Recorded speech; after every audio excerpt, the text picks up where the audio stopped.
Welcome to the Political Trenches, local government at work. We are back for a brand new year of talking about the biggest news stories in the municipal realm. In our first episode of 2025, we head to Manitoba to speak with the Association of Manitoba Municipalities President and Councillor for the City of Thompson, Kathy Valentino. But before our discussion with President Valentino, Ian and I will dive into the stories making the headlines from across Canada. So, Ian, new year, new group of stories. How has the last 4 weeks been since our last show of 2024? Yeah, hi Chris. Happy New Year. It's been I took a couple of weeks off over Christmas, so that was kind of nice. We're heading into a year in 2025 where there are elections in Alberta and in Newfoundland, so we're prepping for both of those. We've got a whole lot of work lined up for early in the new year. So personally, it was nice for a bit of a rest. As far as the company goes, we're ready to kick off 2025. We've actually bulked up our office in Newfoundland. We've just hired somebody else new out there too. So we're looking forward to a good year. Look at that, strategic steps making big steps in 2025. But a punch. Let's turn Nice, to thanks. our stories, and because we have three big stories we want to talk about. And our first story comes from CBC Calgary. A city councillor is suggesting the city of Calgary do an external review of how its operations and council decisions are being impacted by false information spread online and through other channels. Councillor Courtney Walcott said he plans to bring forward a motion to council calling for its support for a review. He said he's not looking for real time fact checking, but rather a review that looks back at the role misinformation played on key issues. Walcott cited two instances in 2024 where factually incorrect information was circulated both online and at in person meetings regarding major city projects. One being council's decision to upzone much of the city, and the second, the failed redevelopment proposal for Glenmore Landing. Quote, looking back on previous years, looking back on major events, and finding out how persuasive misinformation and bad information is out there and its influence on all levels of the public discourse is really important, end quote, said Walcott. Ian, the old adage goes, it takes a second for a lie to get around the world before the truth even gets its shoes on. How in 2025 should municipalities combat misinformation and lies in a world where misinformation seems to run rampant?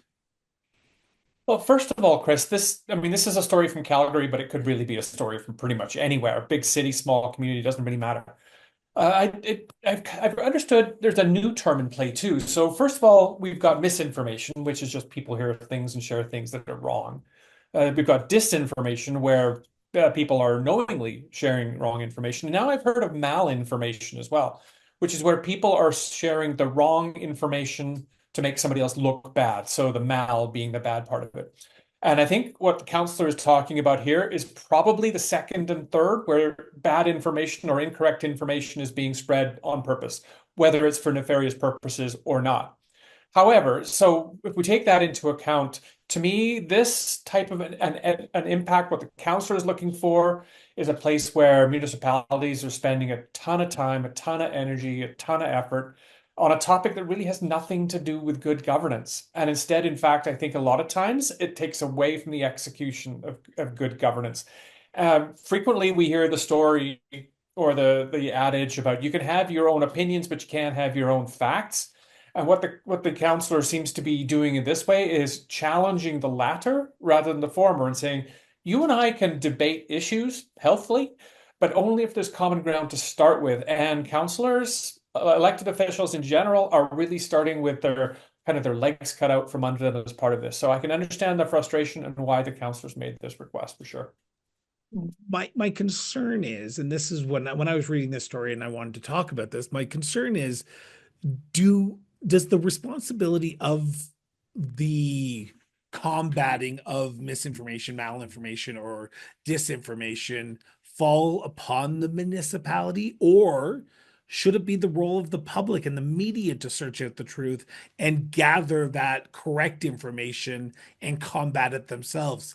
Because it seems like the municipality is adding more work when they already are cut pretty thin. Yeah, yeah. I completely agree with you. Ultimately, I think it's up to citizens to not stand for this. But in the meantime, I think it then does fall to elected officials to say that they've had enough and aren't going to stand for it, just as a proxy for citizens saying and doing that. I mean, you're right that municipal government, all orders of government are stretched pretty thin in a lot of places. So the effort and money they spend in dealing with this type of bad information, misinformation, malinformation, it really does take away from everything else it ought to be the government ought to be doing. So, yeah, the citizens should be doing it. Right now, it's the local government people who are doing it, and it must be extraordinarily frustrating to be trying to counter information that has gone all the way around the world before the truth has put its shoes on. Yeah, I can understand the frustration in all of this. We're going to turn to our second story, which comes from global news journalist Isaac Callan. Ontario Provincial Police say they are conducting an investigation into criminal allegations after a city councillor appeared on an online show where the host referred to her colleagues as pedophiles. In a statement, OPP said it was conducting an investigation into allegations made by Pickering, Ontario City Council. The request was originally made on November 15th to Durham Regional Police, which forwarded it on to the provincial police force. Quote, the investigation is currently being led by the OPP Criminal Investigation Branch, end quote, the OPP said in a statement. For almost 2 years, Pickering Council has been divided over Councillor Lisa Robinson, who the mayor and other councillors have accused of alt-right associations and disrupting meetings. Robinson has been found to have violated the code of conduct several times by the integrity commissioner and docked months of pay by her colleagues. She has challenged those findings through a judicial review. After Robinson appeared on an online show where the host referred to counselors as pedophiles and Nazis, they shared their contact information. Pickering Mayor Kevin Ash said the integrity commissioner had determined, quote, that he believes that there was a criminal act, which was criminal harassment, end quote. Ian, this story has been unfolding for some time. You have been watching this because I get the emails from you with all the information that has been released on this story. Do you believe the Ontario Provincial Police should have been called in to investigate this matter? I'm not sure I'm really in a position, Chris, to say whether the police ought to have been called in or not. But Did the fact council that this act correctly then? Sure. I mean, you mentioned, or you made a reference to the fact that this story continues to unfold. And to me, that's kind of a major part of this. Similar to what we heard maybe in Calgary and some of the other places, this seems to be a place where there's a few people who are causing major disruptions. In this case, it's the counselor, but I suspect the counselor is not acting alone. I mean, if she is getting assistance or has a group of supporters, whether it's that's online media or whether it's other people, this is causing major disruptions to the business of government. And to me, anyway, there's an irony too to this because we're spending government money, whether it's police money or whether it's municipal money, when the main goal of people like this is often to talk about common sense and reducing spending and that sort of thing. Ironically, they're causing costs to go up.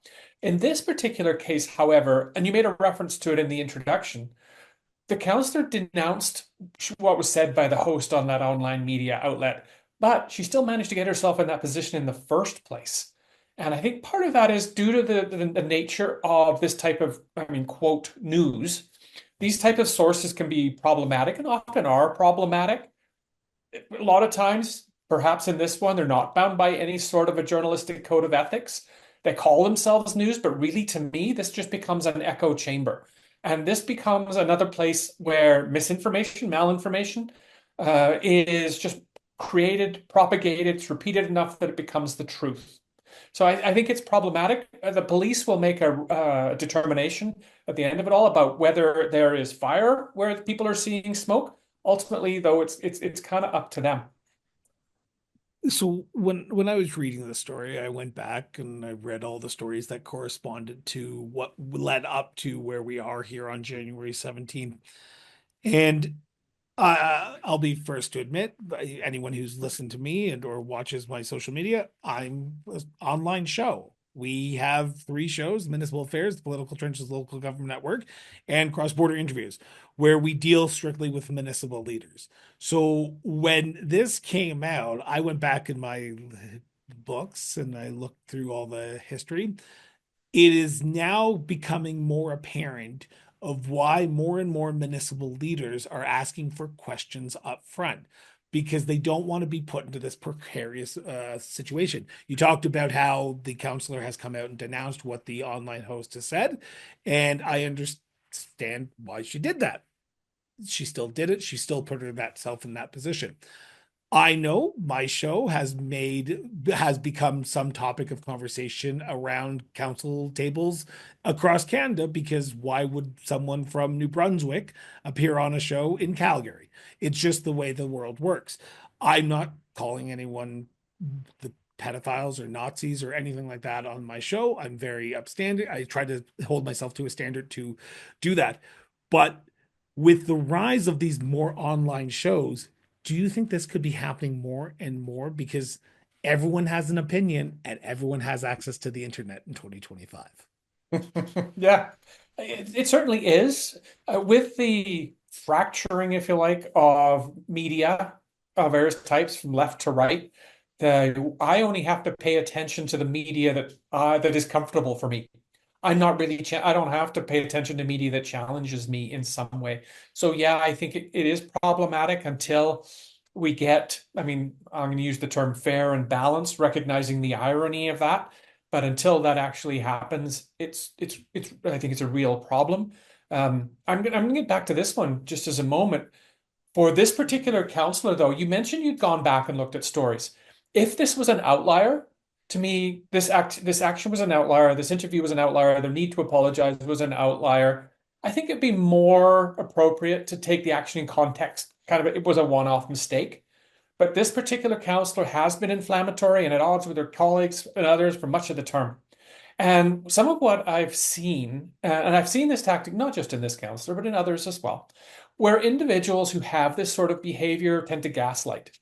So she had a quote, she was quoted in this as saying she has had herself been asking the OPP to consider an investigation into the corporation of the city of Pickering and my colleagues that's the end of the quote. And this to me illustrates gaslighting. It's a person pushing when they really ought to be contrite and trying to kind of get along, recognizing that governance is a team sport and that always being in opposition, always being having to push must be quite lonely. So if I mean, the media types are certainly there, but they are obviously getting an audience because I mean they're able to propagate and to continue going. So sure, part of it I think is the media. Part of it in this case I think is the relationships that this counselor has to the rest of her council, and part of it's perhaps just the aptitudes and values of this particular counselor. Period. Speaking about the interaction that shouldn't be happening is now not happening. We're turning to our final story, and we are heading to Manitoba for CBC's Winnipeg story. A rural municipality east of Winnipeg has eliminated the ability for residents to question elected officials during council meetings. The RM of Springfield's council voted 3-2 in late December to eliminate a 15-minute question period from council meetings. Quote, I'm happy it's gone, said Springfield Mayor Patrick Theron, who claims the, quote, same 4 or 5 people, end quote, were abusing the question and answer session over the course of the past year. Quote, it's never a question, it's a commentary, usually pointed and sometimes rude, end quote. Theron, who was elected mayor in 2022, said question period at Springfield Council allowed a minority of people to voice repeated complaints about a handful of issues, including a proposed silica sand processing plant, a new water treatment plant, and a new subdivision. Ian, I find myself a little bit of a conflict in this story, as we just talked about last story. This one, I'm a little bit of a conflict. I agree sometimes the question periods can be negative, but I often hear from municipal leaders that people are apathetic about municipal politics. Don't municipal leaders need to take the good comments with the bad comments when residents want to address council? Chris, here we go. Here we're going to conflict with one another. I think open mic is almost always a bad idea. I disagree. I think it's ripe for abuse, and it's happening more and more. How often do we see an open mic in our legislatures or in the House of Commons? Never, right? Nobody even thinks twice about it. What's different about local government, other than the town office, the city hall, is like within a 10-minute drive or a 2-minute walk. That's the difference to me. This also gets back to that representative democracy versus direct democracy. We elect people in most of Canada every 4 years to make decisions on the issues of the day, even though I have no idea what the issues of the day are going to be in 2 or 3 years. The open mic is, I mean, if it's truly of interest to the person to get an answer, then it's not performative and you've got legitimate questions of government, that's absolutely fine. But to me, that becomes more of a delegation than just an open mic. Sometimes municipalities will have an open mic that you can talk about anything that's local government. Sometimes they say you can only talk about things that's on the agenda for the meeting. I don't think either of those work. If it's because it ought to be something that we can prepare for. And if there's a delegation and you know you want to appear at next Tuesday's council meeting, get yourself on the agenda or however they do delegations. Provide information on what you want to find out to the municipality so that the municipality can, in fact, or councillors can be aware of what you want and can perhaps respond to you as well. And to me, if there's honesty and legitimacy in the questions that are being asked, that's the way to do it. That's one way to get away from abuse. And the business of government, as we've seen in these previous two stories, can be significantly slowed by a few people who are always disrupting meetings. And if they care that much, put their name on a ballot if you don't agree with what's going on with your municipality. In this case, in Manitoba, the election's less than 2 years away. We're looking here for a change in culture, and if people won't lead, then, like in this particular case, around asking legitimate questions, then to me, it's the government that has to lead. And Mayor's comment saying, to paraphrase him, thank goodness this time is gone. He's probably happy it's gone, not because he doesn't want to talk to people, but because it sidelines what the business of government is, makes unnecessary demands, makes meetings last longer, and probably adds some incivility to those meetings as well. And final comment on this one to me is the group that's talking about this is the Taxpayers Association. And I don't know why, but it's usually that kind of a group. And I wonder too if these are the types of people who are interested in the short term rather than the long term. Council ought to be making decisions for the long-term benefit of the municipality. So sometimes there's going to be some short-term pain in that. Not saying that's necessarily the case in this instance, but that's the way it ought to work. I also suspect that in decisions like the one that council was up against, council likely has more information than other people do. That they have all the public information, but they also have information that's been provided in camera as well. So to me, I think open mics are a bad idea. If you want responses, go to a delegation. And if you want the best for your community, put your name on a ballot. Okay, I'm going to play a little devil's advocate because I think you're Sure. completely out to left field on this one. And that's just my personal opinion. And that's the great thing about this show. We're in the trenches and Okay. sometimes we bicker. Understandable, you can't go into the House of Commons or your legislative assembly and ask your MLA questions. But municipal government is not set up the same way that the Ledge or the House of Commons is.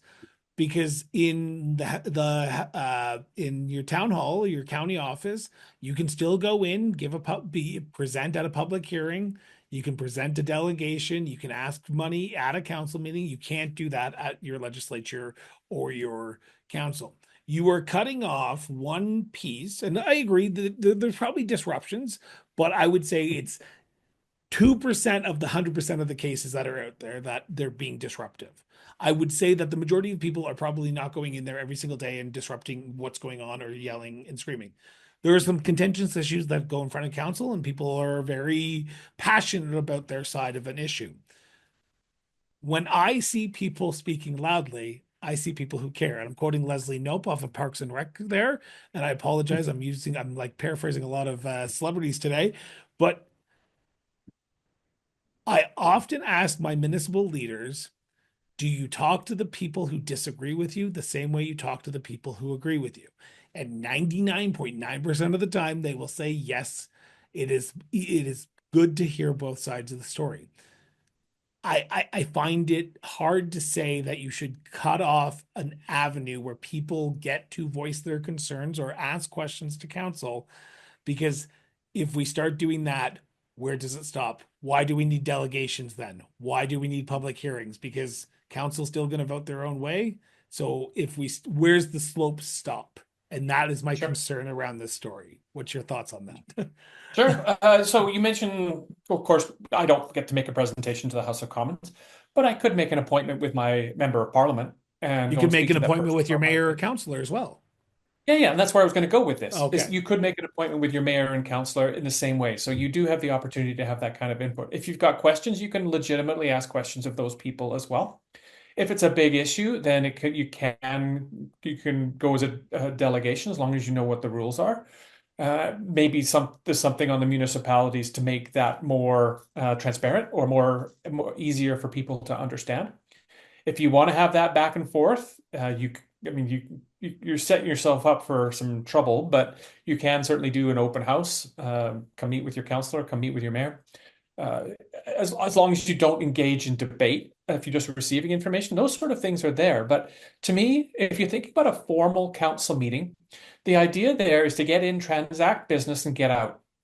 And if you have a lineup of 50 or 60 people at a formal council meeting rather than say a committee meeting, I think that gets it to the point where you're not able to make good decisions after being harangued. I will say, perhaps a little bit to your point, that if there are 50 people sitting in a gallery, even if they're not saying anything, they do carry some force just because of their presence. And I'm not naive enough to think that if 50 people show up in a gallery, people don't know why they're there. So certainly, I mean, that can happen as well. And that is, again, watching government happen. Perhaps those people have primed it in advance by sending cards and letters and emails and meeting with their councillors or their chief elected official as well. So I think there are definitely ways to do it. I just don't think that this is the avenue to do it. Well, we'll have to ask President Valentino her thoughts on this after the Yeah. break. As I said, up next is our interview with AMM President Kathy Valentino.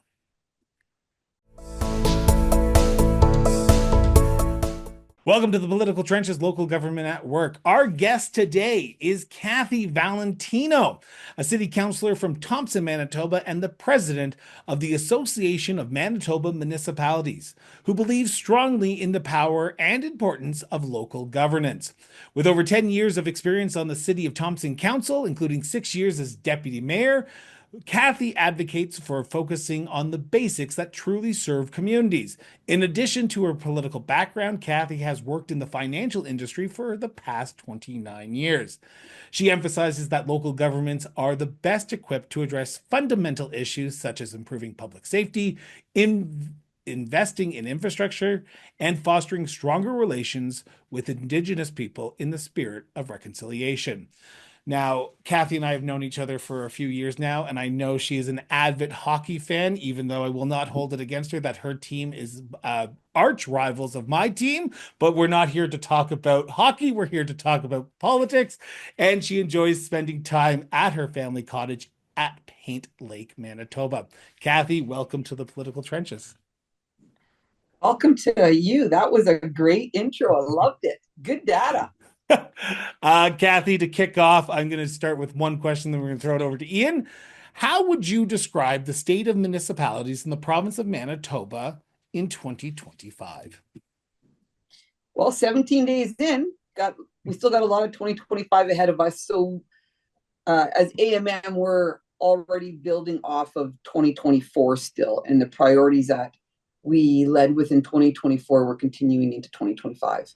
I think that our priorities, and you did kind of hit it on the nose with me. I'm a little bit more of a let's get back to basics with what municipalities need, and I think the core basics is what needs to be paid attention to, and that goes to public safety, infrastructure, healthcare. I mean, investing in people, and obviously a different funding model or a funding model that is a little bit more inclusive to all municipalities, not on these per capita basis. So I'm a little bit focused on back to basics, and that's a priority. And we're starting to hear that message already as we started our municipality tours this year. I'll jump in on that, I can, if I do. I was going to ask you a little bit about the basics, but I'm also interested in the state of governance in Manitoba. But you just made a reference to things like housing, which are often not considered local required, or sorry, in the bailiwick of local government, but local government ends up dealing with them anyway. Well, what's the state of like clarity around roles in Manitoba versus the provinces' role, the feds' roles, and then the local government's roles as well. Sure. So when we talk about specific housing, say like a housing crisis or an affordable housing in Manitoba, one of the holdbacks that municipalities are seeing and able to create housing is our deficit in Manitoba for water and wastewater infrastructure. There's about 300 shovel-ready projects. It's about a $1.6 billion price tag now, and that continually grows. So our municipalities are struggling with having to have housing projects when they don't have the water and wastewater Right. to support that kind of growth. So it's you can't do one without the other. So that's a real struggle, and it's one of our strong advocacy points is there has to be some kind of an infrastructure funding model for water and wastewater projects. And I just speak specifically to Manitoba. I know that's Sure. a national thing. Our province did recently, in the last couple of days, unveil a homelessness strategy where they do have a mandate from the Premier to end homelessness.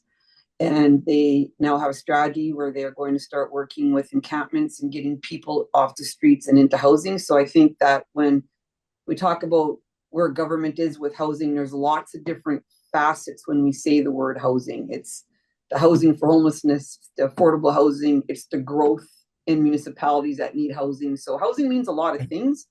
So that's a little bit of where we're at with our infrastructure deficit for housing. Sure, thanks. Just looking now more generally, what do you think? So local governments across the country are different in different provinces. What do you think other local governments across Canada can learn from what's happening in Manitoba at the moment? Is there anything that you think Manitoba does really well, or maybe notes of caution?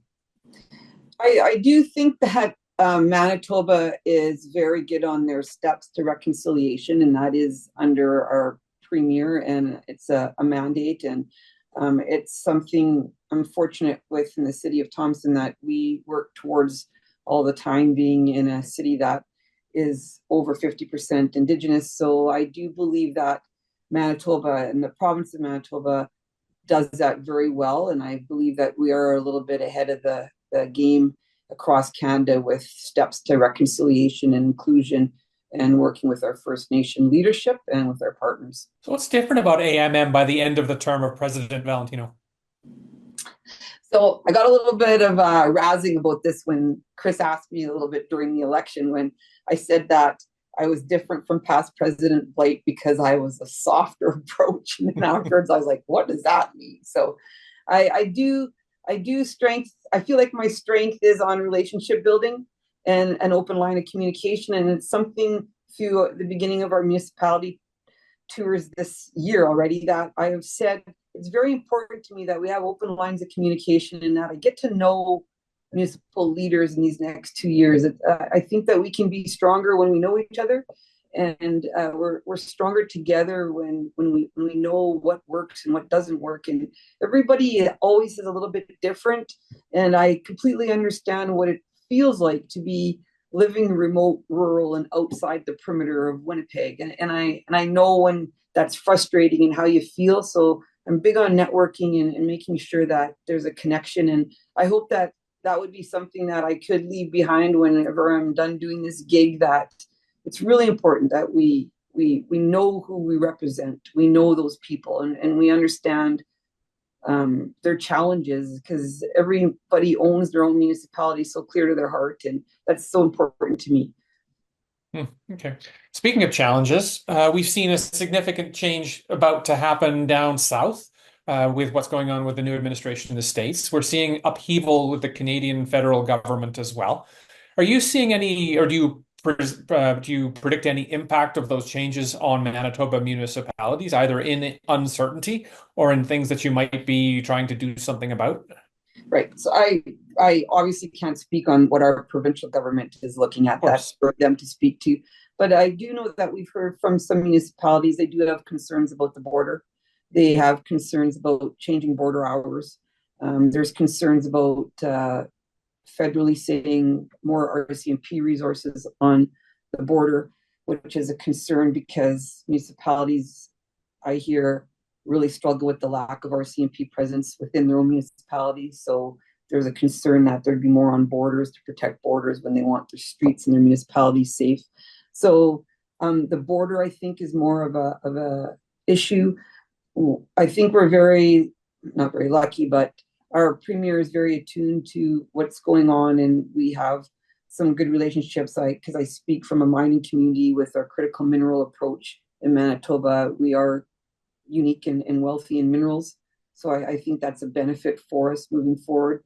And we also have the ability in Manitoba to have a real, we can, export the Churchill port to the ocean, to our Americans in the south, east and west, center of Canada.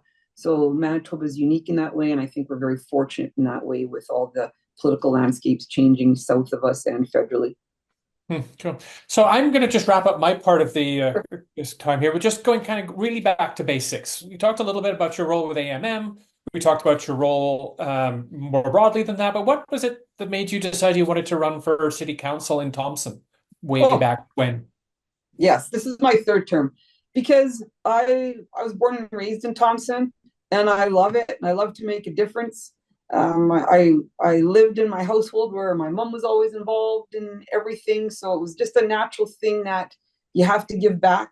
And I preach that to my three boys. We have to give back to a community that raised us and did so much for us. So I love it, and I love being able to give back and advocate for challenges and trying to get solutions. And it's not easy, but man, is it rewarding, and the people are amazing. Thanks, Kathy.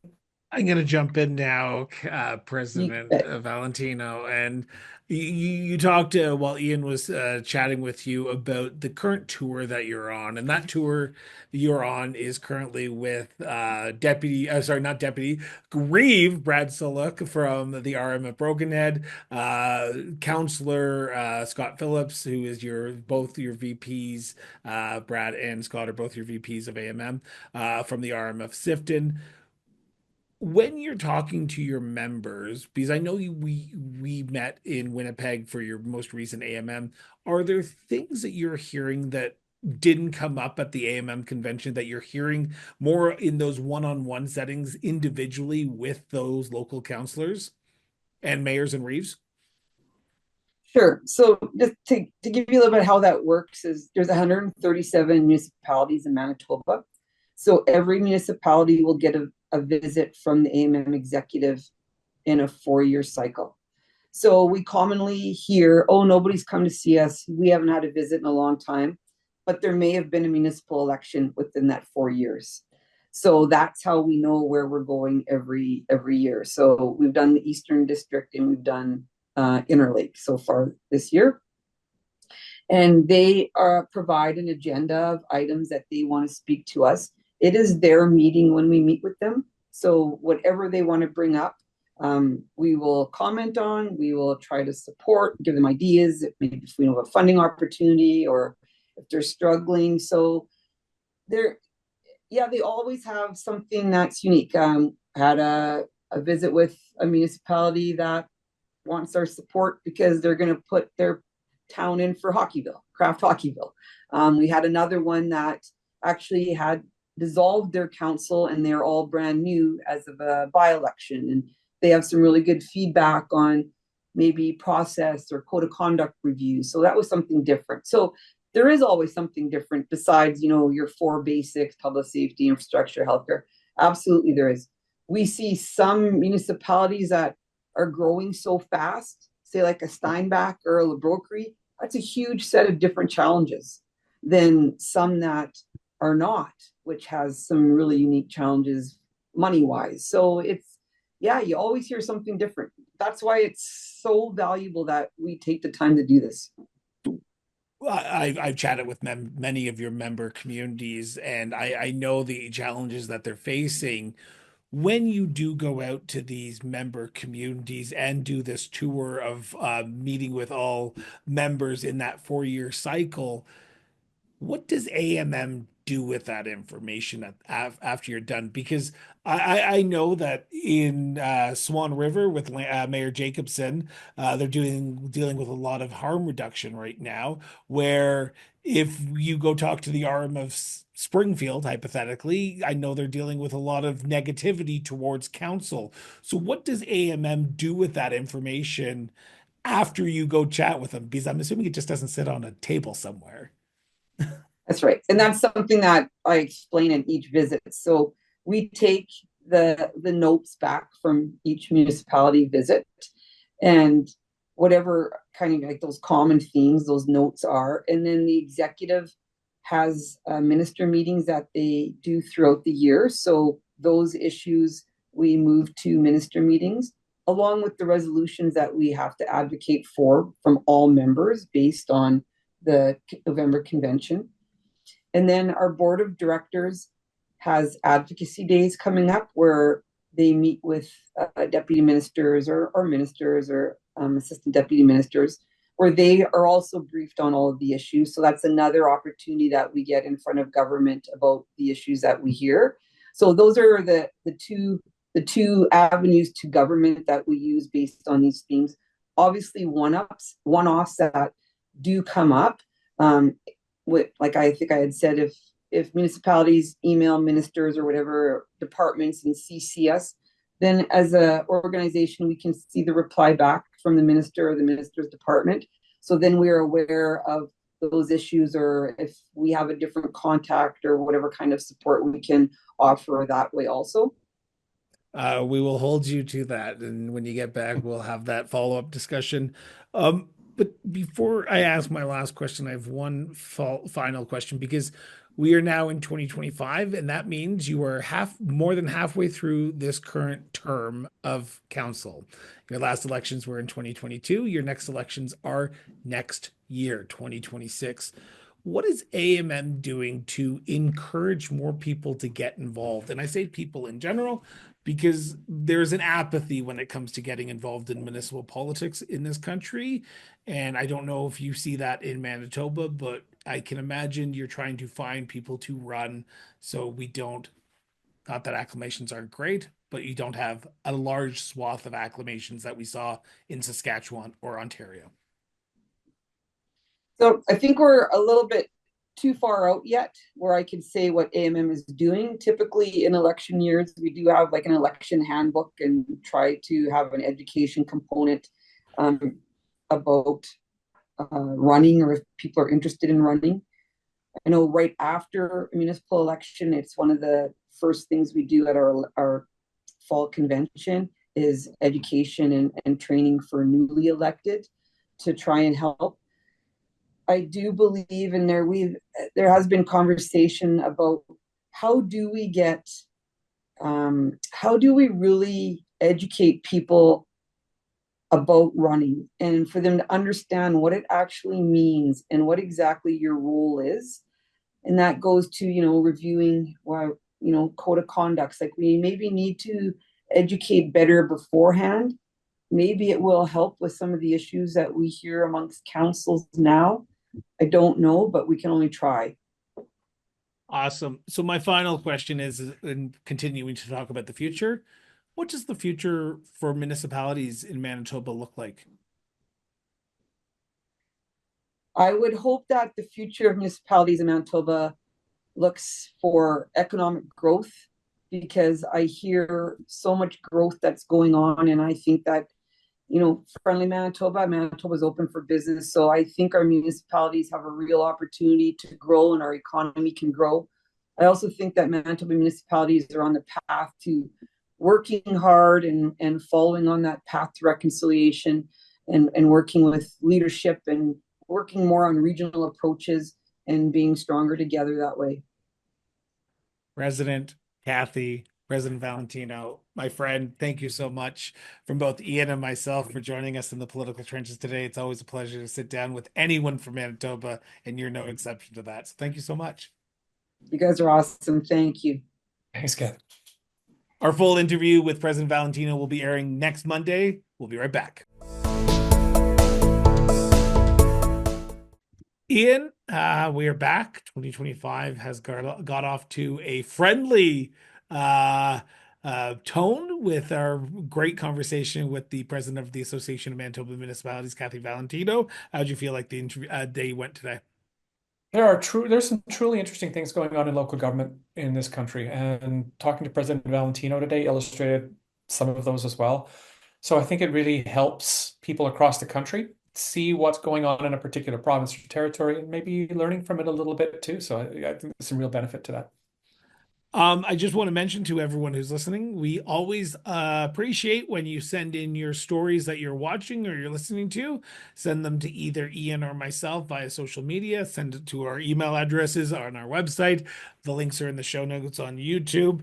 But we are back and I'm ready to go. And I'm looking forward to, we have 2 episodes left in our cross country tour and we're heading to BC next. Are you excited, Ian? Yeah, we were saying just off there, we're running out of provinces and territories, so BC is our second last. Should be a lot of fun, and yeah, we'll have some good with that. There's a couple of things I just wanted to mention as well, if I may, just as we wrap up too. That our stories off the top of the show talked a little bit about incivility, and I think it's too bad we looked at three negative stories. There's a lot of really good stuff going on, as Kathy mentioned in hers. We're actually a strategic step co-hosting a session in April in St. John's with the professional municipal administrators, the CAOs in Newfoundland on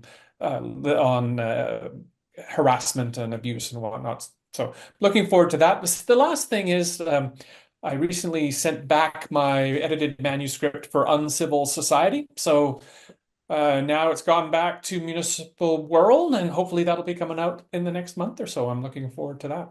Oh, looking forward to getting my hands on that. And tickets, I believe, are on sale from what I saw Craig throw up on social media. So over the next few weeks, you'll probably start seeing it in our social media feeds that you can buy tickets for that conference out in St. John's.